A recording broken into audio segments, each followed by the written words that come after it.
शिवसेनेच्या 3 जिल्ह्यातील पदाधिकाऱ्यांचा आज नांदेड शहरात मेळावा आयोजित करण्यात आला होता। या मेळाव्यात बोलताना हिंगोलीचे आमदार संतोष बांगर यांनी युतीच्या मंत्र्यांना, विशेष करून शिंदे गटाच्या मंत्र्यांना घरचा आहेर दिलाय। काही मंत्र्यांच्या डोक्यात हवा गेलीये, ते उंटावरून शेळ्या हाकण्याचं काम करतायत। फोन उचलत नाहीत अशा मंत्र्यांना घरचा रस्ता दाखवण्याची मागणी केली आहे। ही मागणी त्यांनी खासदार श्रीकांत शिंदे यांच्या समोर केली आहे। यावेळी मंत्री गुलाबराव पाटील उपस्थित होते।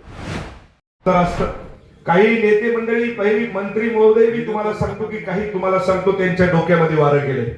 फोन तर उचलतच नाही, जसे त्याच्या बाप, म्हणजे आता मी म्हणून त्याच्या बापाची जहागिरी, हे मायबाप जनता मतदान करते, आम्ही त्याला मतदान करतो, आणि ते जर तुम्हाला सांगतो जर उठावून जर शेळ्या राखत असतील तर मला वाटते की अशा मंत्र्यांना तुम्ही घरची वाट दाखवा। आमची तुम्हाला कळकळी